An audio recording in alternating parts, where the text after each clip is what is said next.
fast and leave." Those words came from my daughter-in-law Linda's mouth while we sat in my kitchen. She spoke to me like I was a child who didn't belong. She thought I was just the old lady who cooked and cleaned for her. She didn't know I had been listening by the bathroom door that morning. She didn't know I heard everything she said. She told my son Marcus about her plan to take my recipe book, the one my grandmother gave me 70 years ago. They wanted to start a restaurant and use my recipes without telling me. They looked at me and saw someone who wouldn't understand business. They had no clue what I had been doing on my computer for 3 whole days. And they surely didn't know that the small card I tucked under her pie slice wasn't just a note. It was a trademark registration. That terrible lunch happened on a Thursday. But the mean treatment had been growing like weeds for many years. It became really clear about 8 months before. My son Marcus and his wife Linda moved into my house after their apartment flooded. Marcus worked at a bank, but he wasn't very good at saving money. Linda called herself a food blogger. That meant she took pictures of meals and posted them online. They lived in my paid-off house in my peaceful town for almost 2 years. My safe place. I tried to be nice. I really did. I believe families should help each other. But I also believe people should be kind. And my kindness was being stepped on like dirt on a sidewalk. It became super clear on a Sunday afternoon. I was in the kitchen making my special strawberry pie. The crust was perfect and golden. The whole house smelled sweet and wonderful. I made it from memory, just like my grandma taught me when I was 7 years old. They were late like always. When they walked through the door, Linda had her phone up recording.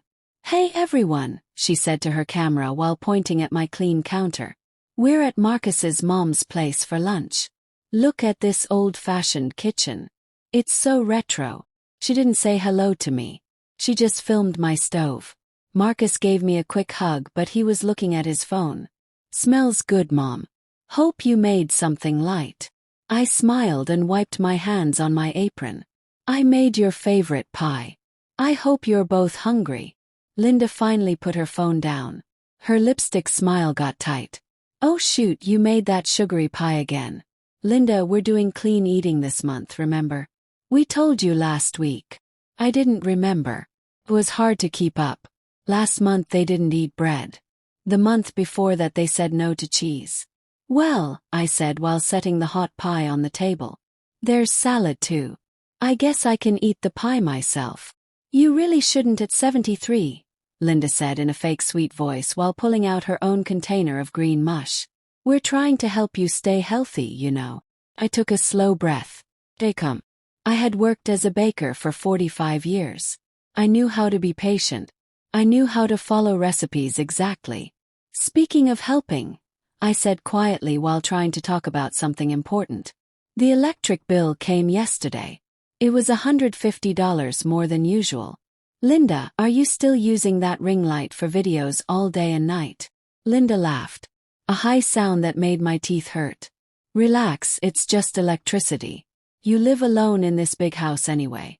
Besides, my videos are work. It's a business cost." Marcus looked up from his phone for just a second. "Mom, don't make this a big deal. It's fine." "It's not fine, Marcus," I said, keeping my voice soft. "I live on my pension from the bakery. I can't pay an extra $150 every month just for video lights." This was the moment. The moment my son could have been on my side. Instead, he let out a big annoyed breath. "Mom, come on. We're helping you out. We live here. We watch over you. You're getting older. A little extra electricity is a small price for having family close by, right?" He was twisting things, using my age and my love for him like a shield to hide behind. Linda rolled her eyes and went back to her phone. I stood there holding a hot pie I baked just for them. And I felt like I wasn't even there. It wasn't just electricity. It was my car. It was my money. It was my peace. And I knew right then this was only the start. That Sunday was when things changed in my head. The line between helping family and being used had been crossed. It was completely erased. After the fight about the electric bill, the small mean things started getting bigger and meaner. They were testing to see what they could get away with. And they found out I wasn't stopping them. The first big bad thing happened a week later. I had a doctor appointment for my heart that I never miss. When I went to the garage, my little blue car was gone. I found a note stuck to the fridge with a magnet, written in Linda's loopy handwriting on the back of a grocery receipt. Borrowed the car for a food festival 3 hours away. Back tomorrow night. Thanks, Linda. She didn't ask. She just took it. My car, my only way to get places, was gone. I stood there holding my car key, feeling cold anger grow in my stomach. I had to call a taxi for my doctor visit. Cost me $65 to get there and back. Money I didn't plan to spend. When she came back 2 days later, the car was dirty and nearly out of gas. She bounced into the house laughing. "Oh my gosh, your car is perfect for vintage content. My followers loved it. So authentic." She never said sorry. She never offered to pay for gas or the taxi. When I calmly tried to explain I needed my car for doctor visits, she just waved her hand. "Just use those ride apps. Everyone does. It's way easier than driving." The money problems didn't stop there. A few weeks later I was sorting the mail. Usually it was just my pension letters, some magazines and bills. But lately the mailbox was stuffed with letters from Marcus and Linda. That day I found 4. They weren't regular letters. They were credit card bills from banks I never heard of. My worry turned to fear. They were using my address. I knew their credit was bad. They couldn't rent their own place under their names. That's why they were with me. Now I could see they were using my stable address that I'd had for 50 years to open new credit cards. I talked to Marcus about it that evening. I held the envelopes in my hand. "Marcus, what are these? Why are you getting credit card bills sent here?" He got defensive right away. His face turned red. "It's just for the blog, Mom. Linda needs good credit to look professional. It's no big deal." But I knew it was a huge deal. I spent my whole life counting money carefully. First for my house, then for my bakery. These weren't business cards. They were high-interest cards for buying stuff. They were building a mountain of debt right in my house. The last straw, the thing that made everything explode, happened last month. Marcus came to me while I was planting flowers. He had his serious face on. The one he used when asking for something impossible. "Mom," he said while kneeling in the dirt next to me, "I've got the biggest chance of my life. Of our lives." He talked about a restaurant investor who wanted my recipe collection. Not just some recipes. My entire grandmother's book. The one with 100 years of family secrets. They wanted to open a restaurant chain using my recipes. "Mom," Marcus said excitedly, "this is millions. Millions of dollars. You could retire in style. Think about it." I stopped digging in the soil and looked at him. Give away my grandmother's recipes. The ones passed down through 4 generations. The ones I promised to protect. "Marcus, I'm not giving away Grandma's book. Those recipes are family history." But he kept pushing. His voice got whiny and pushy. "You don't get it. This investor is serious. I just need you to sign this paper. Just a simple agreement. Lets me negotiate for you. Handle the paperwork. You won't have to do anything." I stood up then. I pulled off my gardening gloves. My hands were shaking, but not from being scared. From being mad. He wasn't asking to share family recipes. He was asking me to sign away my right to say no. "Absolutely not," I said. My voice was cold like ice. "I will never sign that paper, Marcus. This conversation is done." I walked inside and left him there in the garden. I thought saying no would be enough. I thought he would respect my answer. I was so wrong. It was only the beginning of their real plan. My no didn't end things. Looking back now, I see it made them start something much worse. A week after that, it was my 73rd birthday. I planned to spend it quietly. Maybe drive to the lake to feed the ducks. But Marcus and Linda suddenly really wanted to celebrate. "We're making you a special dinner, Mom," Marcus announced with big smiles. "You deserve it." This sudden niceness after weeks of cold silence following our recipe book fight was suspicious. They hated hearing no. And they weren't people who just forgot things. Linda, who never cooked real food, was suddenly preparing a feast. Well, she ordered expensive food from a fancy restaurant downtown. Now she was arranging it on my own plates that my mother gave me. Of course she was filming everything for her followers. "We're spoiling Marcus's mom today," she cooed into her phone. "Nothing but the best for my favorite mother-in-law." The fakeness was so thick I could barely breathe. The house smelled like expensive cheese and lies. As the sun started going down, the evening air got cool. The big windows in my dining room that I loved for seeing the sunset let in a breeze. "I'm going to grab a sweater," I said. "I'll be right back." They were busy opening a second bottle of wine they brought for themselves. "Sure thing," Linda said without looking up. I walked out of the dining room and down the hall of my small house. My bedroom is at the end. To get there I had to pass the guest room I used as my sewing space.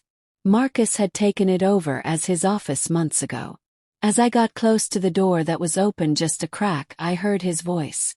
He wasn't talking to Linda. He was on his phone. His voice was low and sharp and sneaky. It was his dealing voice. "Stop. I don't normally listen to private talks. But something cold in my gut, a feeling from decades of being a mother, made me freeze in the shadows. I held my breath. "No, she won't sign the agreement," Marcus said, sounding frustrated. "She's being stubborn." "But it doesn't matter." I pressed my back against the wall. "Doesn't matter." "It doesn't matter," he said again. "Because Linda found this lawyer guy. He says we can get guardianship over her. Like she can't take care of herself anymore." My blood went cold. Guardianship. A legal thing that says I'm too confused to run my own life. "We just say she's forgetting stuff," Marcus continued. His voice was scary and practical. "That she's losing her mind. We'll use that time she missed her doctor appointment when Linda took the car. We'll say she forgets to eat. The lawyer says it's enough to get a court hearing." My hand went to my mouth to stop a gasp. Then he said the worst thing. "Look, the investor guy, Mr. Chen. He doesn't really care about opening restaurants. That was just a story for her." Marcus stopped to listen. "He wants the recipe book. To sell the recipes to a big food company." "Yeah, the original handwritten book from 1920. They're worth 50 times more than we thought. Can you believe it? She has no clue what she's sitting on. Worried about electricity bills." He laughed. A mean, ugly sound. He, a failed banker, was explaining recipe values to me. Me, the woman who spent 45 years running a successful bakery using those exact recipes. The woman who had offers from food magazines and TV shows to share those recipes for decades. I knew exactly what they were worth. That's why I always said no. "So here's the plan," Marcus finished. "Get the guardianship.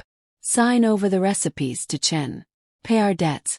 She'll be in a nice senior home and won't know the difference. She'll think we just helped her downsize. Perfect." I stood frozen in the hall. My back pressed so hard against the wall the paint texture hurt my skin. For a moment the world spun. Everything went blurry. And a ringing filled my ears. Guardianship. They were going to stand in court, my own son, and say I was too senile to think straight. They were going to take away my rights. My home. My recipes. My whole identity. All for money. The betrayal felt like being punched in the chest. I felt tears sting my eyes. A hot wave of sadness for the son I thought I raised. But then that wave crashed into something harder. Something cold and solid. It was him mentioning the recipe book. The sheer incredible arrogance. Marcus, who burned toast, who thought baking powder and baking soda were the same thing, was trying to steal recipes I had protected my whole life. He said I didn't even know what I had. Me. The baker who was offered a cookbook deal 6 times. The woman who said no because these recipes were family treasures, not products. The sadness disappeared. It was replaced instantly by cold, sharp, crystal-clear anger. This wasn't just betrayal. It was an insult to everything I built. They weren't just underestimating a mother. They were underestimating a professional. They looked at me and saw a confused old woman in a cardigan. They had no idea who I was. They had no idea what I could do. The map of their plan was crystal clear in my mind. I saw every piece, every lie, and the giant mistake in their thinking. Their whole plan needed one thing to work.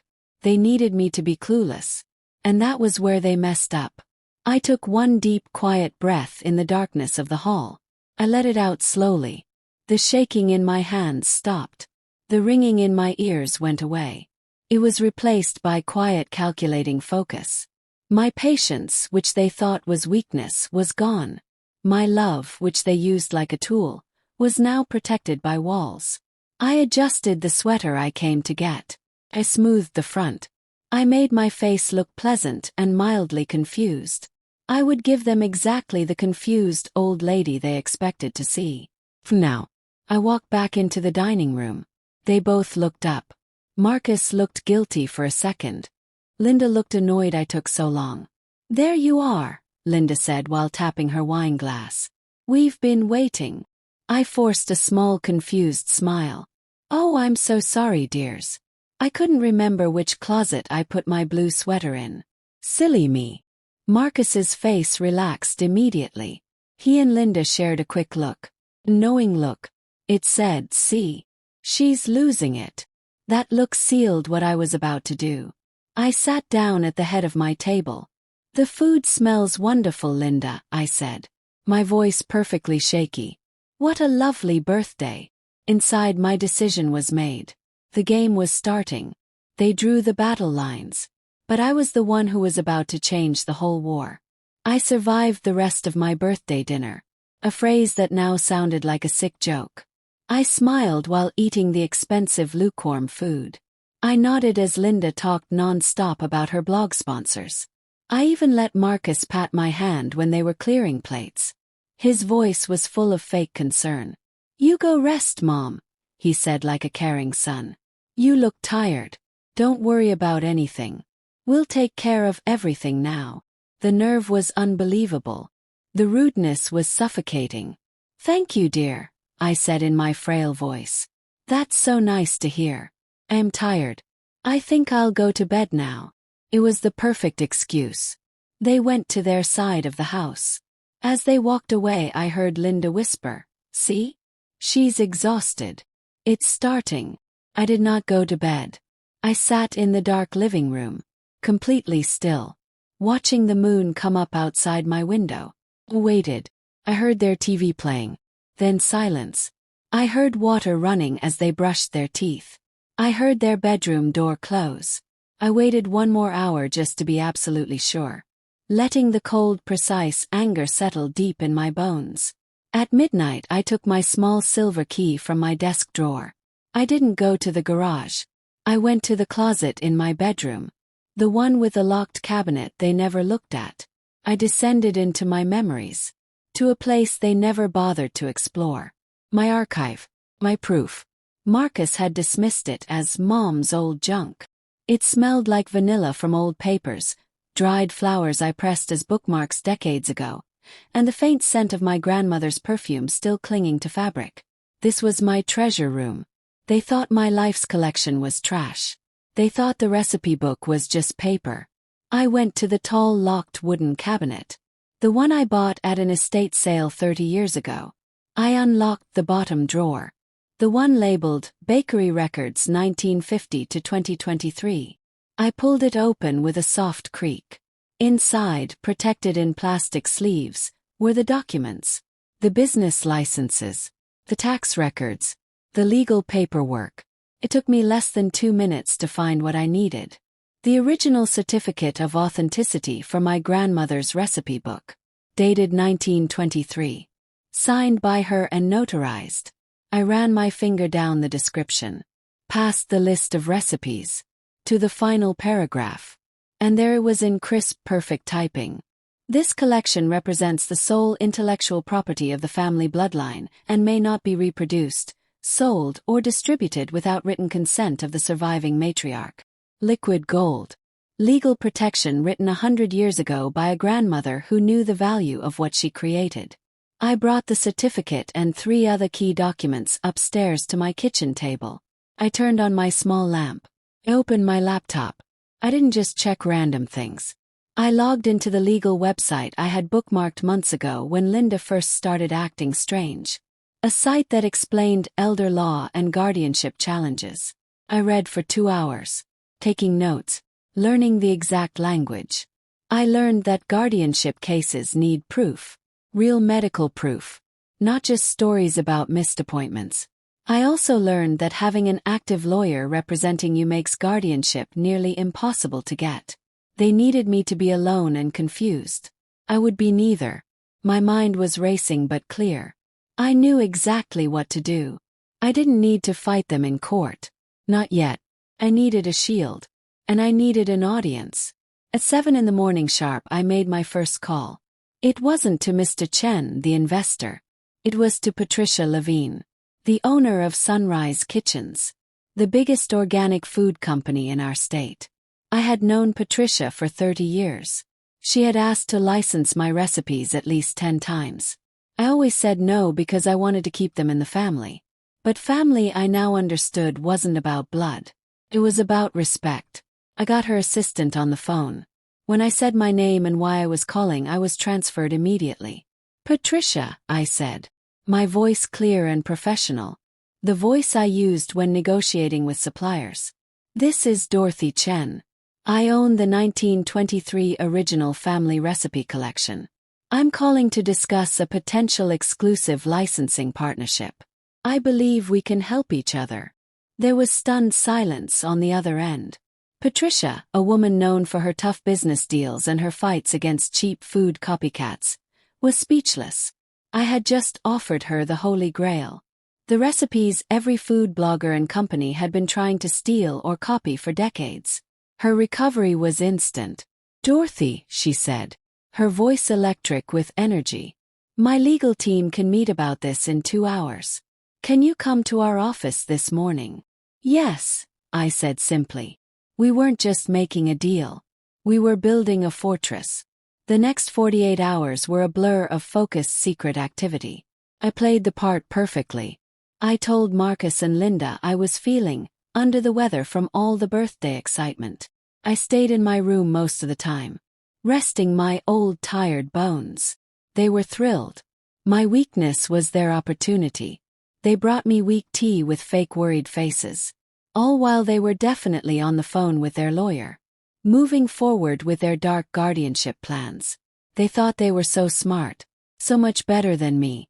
They had no clue that while they plotted, I was on secure video calls with Patricia and her entire legal team. They were amazed, not just by the recipes, but by me. They expected an elderly woman they'd have to gently guide. They did not expect a retired bakery owner who understood contracts, licensing terms, and intellectual property law. I didn't just agree to their deal. I negotiated it. I dictated terms. 20-year exclusive license. Not a sale. Structured payments into a new protected trust account Marcus couldn't touch. Even if he got guardianship somehow. I wasn't just protecting my recipes. I was protecting my future. They worked incredibly fast. Their competitor, Mr. Chen, was also my enemy. The contract was written, reviewed, and digitally signed in less than 2 days. On the 3rd day, exactly as I knew she would, Linda came to me. Her smile was thin and fake. Dorothy, good news. We want to have a special dinner tonight. Talk about your future. A celebration. I knew immediately what this meant. This was the trap. This was the dinner where they'd bring their investor, Mr. Chen. To pressure the confused old woman. To see me fumble and forget things. So they could move forward with their plan. Marcus put his arm around me. His touch made my skin crawl. Mr. Chen is coming, Mom. The investor guy. He just wants to chat. We'll handle everything. You just smile and be nice. Oh, that sounds lovely, dear, I said while patting his arm. Playing my part perfectly. I'll set the table. Linda scoffed. Don't be silly. We're handling it. You're the guest of honor tonight. This is our treat. The dinner was set for 6 o'clock. At 2 in the afternoon, a delivery driver brought a thick envelope. It wasn't from Sunrise Kitchens. It was from my own private lawyer. The one I hired 2 days ago to set up the trust. It had certified copies of the signed licensing agreement and the new trust documents. I didn't open it in front of them. I simply took the heavy packet and slid it into the sideboard in my dining room. Under the nice napkins and fancy silverware. They were bringing their show. I was bringing the facts. As I set the table, a job they did let me do, I felt strange cold calm. The anger from the hallway had turned into pure determination. They wanted to finalize a deal. I was happy to help. The guests arrived exactly at 6. Mr. Chen was a short man with an expensive watch and a shark's grin. He came with his assistant, a young man who looked bored by my simple home. Marcus was visibly sweating through his nice shirt as he got drinks. But Linda was in her element. She was the star.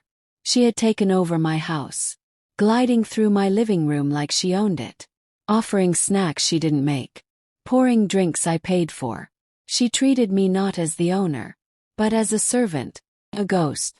"Dorothy, honey, could you grab Mr. Chan a napkin?" "Thanks, sweetie," she'd say without looking at me. "Dorothy, we need more ice. Quick, please." I did it all. I smiled my empty, pleasant smile. Got napkins. I filled the ice bucket. Kept my head down. My movements a little slow. Just enough to sell the act. Mr. Chen watched me. His eyes cold and judging. I could see him mentally checking boxes. Confirming Marcus's story that I was losing it. Perfect. We sat down for dinner. The meal Linda ordered. And the talk was all business. They discussed me right in front of me. "The recipe book has so much potential," Mr. Chan said loudly while gesturing at my kitchen. "It's just wasted sitting in a drawer. We'd give Dorothy a comfortable, simple life. No stress." Marcus nodded hard. "That's all we want, Mom. For you to have no stress finally." Finally it was time for dessert. Fancy cake Linda bought. I cleared the dinner plates and went to the kitchen. I put slices of cake on my best dessert plates. The ones with gold edges. But I made one plate different. Linda's plate. Before putting the cake on it, I slid a simple white business card underneath the small paper doily. It was plain, but it held the first bomb of my plan. I loaded the plates onto my old serving tray. As I walked back into the dining room, the conversation had changed. They were talking about timelines, about legal paperwork. Mr. Chen was getting impatient. "Look, Marcus," he said, "I like the book, but I can't move forward until you have legal control. These guardianship things can take months." This was Linda's moment. She saw me hovering, setting dessert plates down slowly. Maybe too slowly. She needed me gone. She needed to finish the show of my confusion. As I placed the last plate, her plate, in front of her, she leaned in. Her smile was a slash of red lipstick. She thought Mr. Chen wasn't paying attention.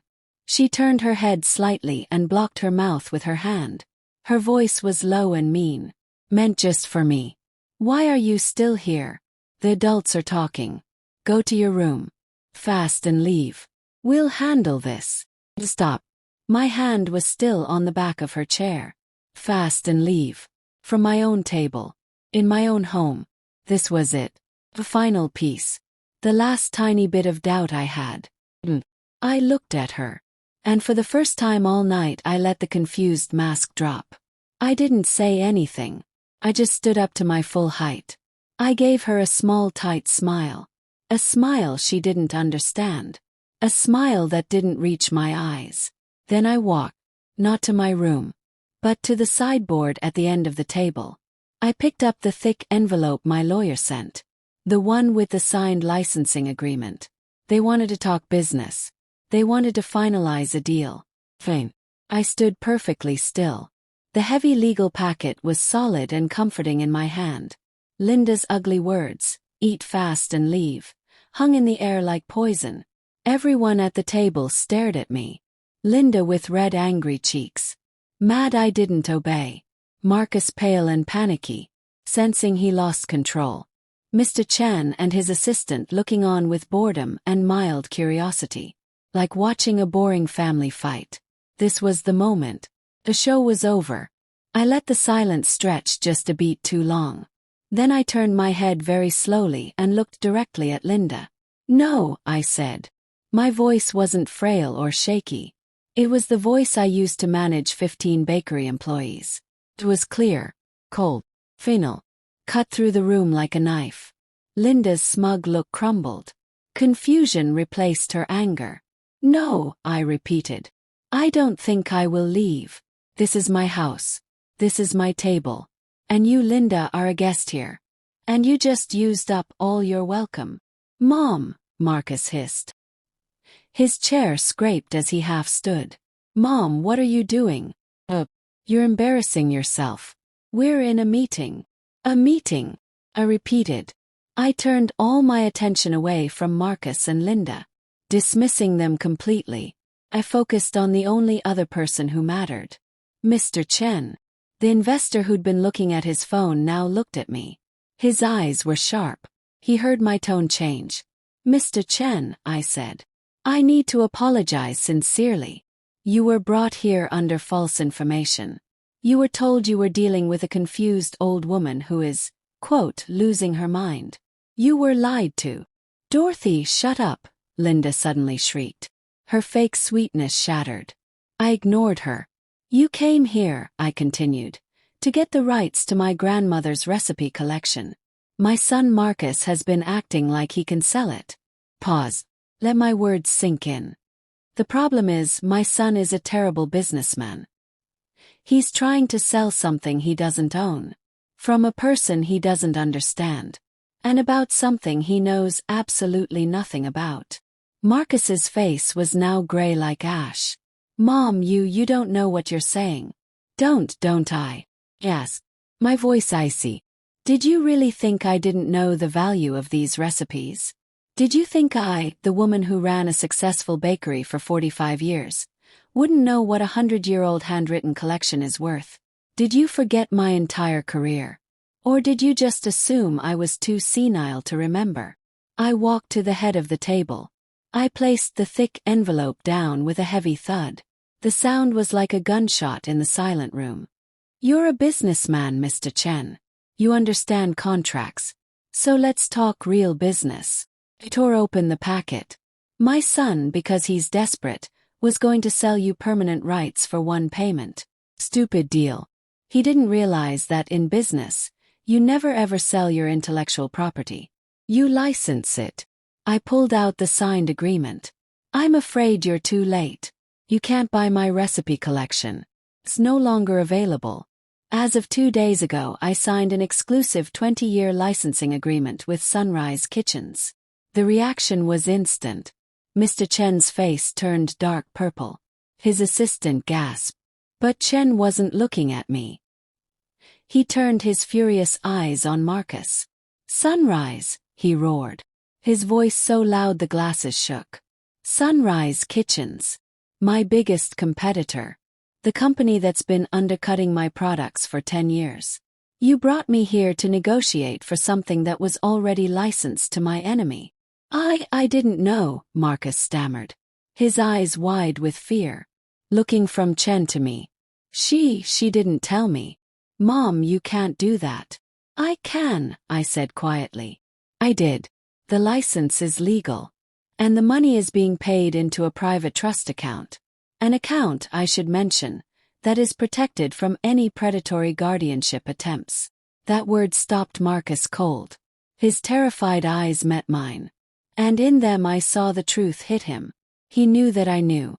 I wasn't done. I turned to Linda. She was frozen, her mouth open, the cake untouched. "You were right, Linda," I said. "This was an important dinner. And you told me to eat fast and leave. But before I do, let's look at what's on your plate." I reached over and picked up the plain white business card still sitting under the doily on her dessert plate. Her eyes followed it like it was a snake. "You were so busy performing, so busy playing queen of the house, you forgot to look at what I gave you." I held the card up for everyone to see. Marcus was planning to get guardianship. You both were planning to have me declared incompetent, to legally erase me from my own life, so you could steal my recipes and sell them behind my back. I flipped the card over. On the back, in clean professional printing, was a name and number. This is the card of my new attorney, Eleanor Vance. She specializes in elder abuse law. She's been documenting everything for 2 days. Every credit card bill you had sent here. Every unauthorized use of my car. Every financial manipulation. And as of this morning, she filed a formal complaint with the state against any guardianship petition you might try to file. Consider it my insurance policy. The silence was crushing. It was heavier than stone. The business card sat on the cake. The ink sharp against white frosting. Mr. Chen, his face a mask of rage, pushed his chair back so hard it fell over with a crash. But he didn't look at me. His focus was locked on my son. "Sunrise Kitchens," he roared while jabbing a finger at Marcus. You incompetent fool. You brought me to your mother's house to pitch a deal for recipes she already licensed to my mortal enemy. "Mr. Chen, I swear I had no idea," Marcus begged. His hands up like he was blocking a punch. She's been acting confused for months. This is elder manipulation. It's fraud." Mr. Chen laughed. A dry, harsh sound with no humor. "Elder fraud. Son, the only confused person here is you. I just watched this so-called confused old woman dismantle your entire pathetic scheme with precision I only see in corporate boardrooms. She played you like a piano." He straightened his jacket and grabbed his coat. "Don't call my office. Don't call any office in this city. As of now, you're done in this town's food industry. I'll personally make sure everyone from here to the state capital knows you're unreliable and can't manage your own mother." He turned to his assistant. "Let's go. This house smells like failure." His assistant, who'd been silent all evening, simply smirked at Linda and followed his boss out. The front door slammed. The sound echoed through my entire house. We were alone now. Just the 3 of us. The expensive dinner felt like a cruel joke. The fancy food was getting cold. The wine half finished. And the silence was filled only with the sound of Marcus and Linda's future crumbling around them. Linda was the first to move. Her hand shook so badly she knocked over her water glass. Water spread across the white tablecloth, moving toward the business card. She stared at the wet stain. Her breathing fast and shallow. You can't," she whispered. Her voice thin and strange. The confidence was gone, replaced by hollow shock. "You can't just throw us out. We're family. We've been taking care of you. Taking care of me," said finally. My voice quiet, but it carried in the dead room. "Or taking care of my things. I believe the phrase you used, Marcus, was she's sitting on a gold mine and doesn't even know it. Your plan to have me declared incompetent so you could handle that gold mine wasn't exactly taking care of me." Robert, who'd been frozen staring at the door Mr. Chen slammed, finally broke. It wasn't gradual. It was like someone cut his strings. He dropped his head into his hands. A terrible choking sob tore out of him. "Mom, no," he cried, his shoulders shaking. "Mom, please. It wasn't like that. It was just an idea. We're drowning in debt. You don't understand." He looked up, his face wet with tears, eyes full of desperate terror like a trapped animal. "You can't kick us out. We have nowhere to go. You know our credit is destroyed. You'll be putting us on the street. I'm your son. Your only son." "Yes," I said. "You are. And you stood in that hallway and planned to strip your mother of her home, her dignity, and her very mind. All to pay for your mistakes. You didn't see a mother. You saw an obstacle. A confused old woman you could easily remove." "It was her," Marcus suddenly yelled, his grief turning to desperate, ugly blame. He pointed a shaking finger at his wife. "It was Linda. She found the lawyer. She pushed me into it. She said you were losing your mind. She said you owed us for letting us stay here." Linda, who'd been silent, turned to look at her husband. Her expression was pure hate. "You weak, pathetic coward," she spat. "Owed you. I was trying to save us. You're the one who failed at everything. You couldn't keep a job. You couldn't manage money. You couldn't even handle one old woman. She suddenly stood up, her eyes blazing with wild fury. And you, she shrieked while turning on me. You old witch. You've been playing us this whole time. Pretending to be weak. Forgetting things. Making us think you were helpless. You've been lying to us. I looked at her. And for the first time I felt something like pity. The sad, desperate rage of a bully who just got punched back. I didn't have to lie, Linda, I said. My voice calm. I didn't have to pretend anything. You saw exactly what you wanted to see. You looked at me and saw a weak, confused, vintage old woman because you needed me to be one. It was the only way you could justify your own terrible greed. You never once asked who I was. You just assumed I was nobody.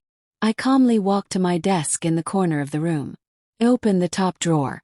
I took out the neat stack of credit card bills that had been arriving for weeks. The ones they opened using my address. I walked back and placed them on the table in front of Marcus, right next to his tear-soaked hands. One last thing, I said. These are the accounts you opened. I paid all the balances in full yesterday. Every single one.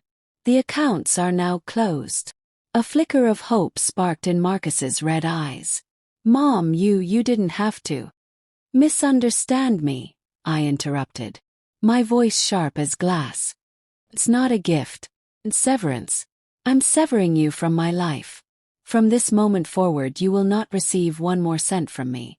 The total I paid, consider it your inheritance. You got it early. I did this for one reason only. To make sure you have no legal or financial connection to my property or my name ever again. You are as of right now completely on your own. I looked at them. The two people who planned my destruction. Now just a broken sobbing man and a woman shaking with silent rage. They were ruined. No money. No home. No job prospects. And now no family to fall back on. They gambled everything on my stupidity. And they lost. I want you out of my house, I said. My voice final. You have until Sunday. That's 3 days. Pack your things and leave. If you're still here Monday morning, my attorney will have the sheriff remove you. Do you understand? Marcus opened his mouth, closed it, opened it again. No words came out. Linda just stared at me, her perfect makeup running down her face. I didn't feel victory. I didn't feel anger anymore. I just felt tired and certain. I had simply told the truth. They were the ones who fell off the cliff. I turned and walked to my bedroom. I left them sitting in the wreckage they created themselves. The 3 days that followed were the longest of my life. The house was heavy with toxic silence. They were like ghosts, packing boxes, avoiding my eyes. Marcus's face looked puffy and old. He seemed to age 10 years overnight. Linda was different. Her fire had burned out. What remained was something brittle and empty. She packed her blog equipment, the lights, the phone stands, the ring lights, with joyless mechanical movements. They didn't speak to me. I didn't speak to them. On Sunday morning a rusty moving truck I'd never seen pulled up. They loaded their boxes. Marcus stopped at the door, his hand on the knob. He looked at me, his eyes hollow. I thought he might apologize, or yell, or beg. He just turned and closed the door quietly behind him. I listened to the truck engine start, listened to it fade down the street. And then there was silence. It wasn't a victorious silence at first. It was just empty. The house felt sick. Their energy was in the walls. For 2 days I did nothing but clean. I scrubbed the guest room they used. I washed every dish, every towel, every sheet. I opened every window wide. Let the cool, fresh air rush through like I could physically push out their betrayal. I went into the room Marcus claimed as his office. His cheap whiteboard was still on the wall, covered in names and numbers of people he was trying to impress. Took it down. I moved my old sewing table back by the window where the light was best. I laid out my fabric, my pins, my patterns, put my tools back, put myself back. That was 6 months ago. Today my house is anything but silent. In fact, it's wonderfully noisy. The kitchen table where the business card once sat is now covered in recipe cards, testing notes, and cooling racks. I've started something new. Program. A mentorship. Once a month I host a weekend baking workshop for young people from the culinary school downtown. Especially young women who want to open their own bakeries. Right now there are 5 of them in my kitchen. Laughing loudly. Arguing happily about whether my grandmother's butter ratio is better than the modern standard. They're bright and loud and hungry to learn. Sunrise Kitchens, as it turns out, was incredibly grateful. The licensing deal didn't just give them my recipes. The story of how it happened made big news in our town. The local paper ran an article. Local baker protects family legacy from exploitation. Patricia and I have become real friends. We sit on a small business advisory board together helping other family-owned food businesses protect themselves legally. My retirement has become busier than my working years ever were. I'm no longer just the confused old lady. I'm Dorothy Chen, master baker and recipe guardian. I often sit on my porch watching the sun set over the town. I think about Marcus and Linda. I don't feel anger anymore. That burned away months ago. I just feel deep, profound sadness for what they lost. Not the money. Not the house. They lost their integrity. They lost their family. I heard through a neighbor they moved 2 states away. I don't know where exactly. Don't ask. My peace is too valuable to spend looking backward. They looked at my recipe book and saw only dollar signs. They looked at me and saw a problem. A confused old woman. An obstacle to be managed and removed. They forgot to actually see me. They forgot who I was. They were so blinded by their greed they couldn't see the person standing right in front of them. They thought my patience was weakness. They thought my kindness was stupidity. They thought my love was unconditional. A resource they could drain dry like a well. Like the recipes they wanted to steal. They learned too late that even a mother's love has limits. And they crossed every single one. They wanted me to eat fast and leave my own life. Instead I served them truth. And the truth is this. You are never too old to protect what's yours. You are never too old to draw new boundaries. You are never too old to stand up and say no. Today my home is my castle. My peace is my greatest treasure. I found my voice again in the quiet of my own kitchen. Every like on this channel, every share, every comment is support for other women. For other mothers and grandmothers who are finding their voices too. If this story touched your heart, please help this community grow stronger. Help us remind the world that we are not invisible. We are not confused. We are not obstacles. We are strong. We are smart. And we will protect what we built. My name is Dorothy Chen. And this is my story. Thank you for listening. This is Granny's voice.